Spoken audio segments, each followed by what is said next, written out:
Welcome back. In this video, we're going to explore the triangle inequality. This is one of the most important rules about triangles.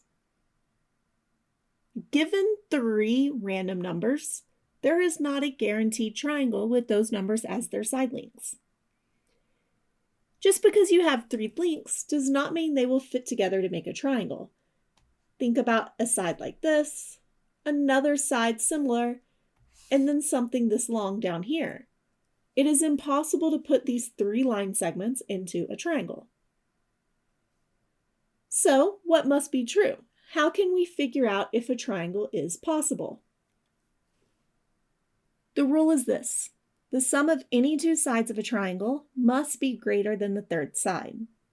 If that is not true, then the sides will not close up to make a triangle. You can think of it this way.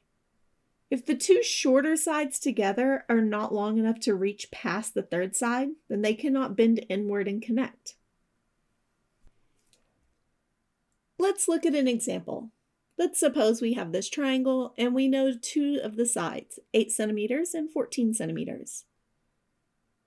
We want to know both the longest and shortest possible length of that third side of this triangle. For now, let's call it x. We actually need 3 different equations. We know that 14 plus 8 needs to be greater than x, since adding 2 sides has to be bigger than the third side. So that tells us that x needs to be smaller than 22. The next equation, we need to have 8 plus x to be larger than 14. If we remove 8 from both sides here, we get that x needs to be greater than 6. The third one says that 14 plus x needs to be greater than 8. Well, 14 is already greater than 8, so any number we add will just make it even bigger. So this one is always possible. So what we've determined for x is it needs to be somewhere between 6 and 22 to make a valid triangle. If we're thinking about whole number side lengths, then the shortest possible number would be 7 centimeters and the longest possible number would be 21 centimeters. That's a very important distinction. The exact lower and upper bounds are 6 and 22, but those values themselves do not work. The side must be strictly between them. So for this example, the shortest whole number third side is 7, and the longest whole number side is 21. But if we start to consider decimals, we could allow 6.1 and 21.9, and we could expand that into more and more decimals.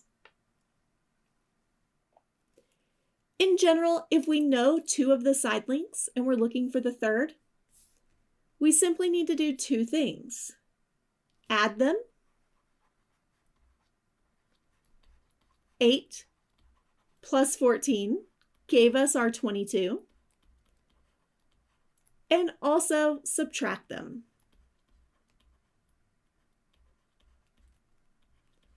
It was 14 minus 8 that gave us the 6. And this is always going to be true. While I did it with these inequalities in this example, this is kind of our easy shortcut, adding them and then subtracting them. Now let's do another example. Let's suppose we have side lengths of 5, 9, and 15. Do these make a triangle?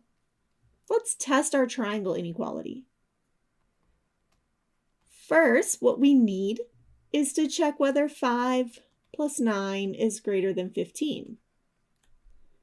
However, 5 plus 9 is equal to 14, and 14 is not greater than 15. So this fails. These 3 side lengths do not form a triangle. This means we don't even need to check the other pairs. One failed inequality is enough to show there is no triangle. This is a great place for students to build intuition. If one side is too long compared to the other two, the figure cannot close. As future teachers, it helps to physically model this with strips of paper, rulers, or sticks. Students can try to build triangles and see that some length combinations work, while others do not. This idea is especially meaningful when students move from drawing triangles to reasoning about them. A common student mistake is to think that the sum of two sides can equal the third side. But if the sum is exactly equal, the sides form a straight line, not a triangle. So the inequality must be a greater than, not a greater than or equal to. Great job. This is one of those rules that becomes much easier once you connect it to physical meaning. In the next video, we'll use geometry and rearrangement to understand the area of triangles.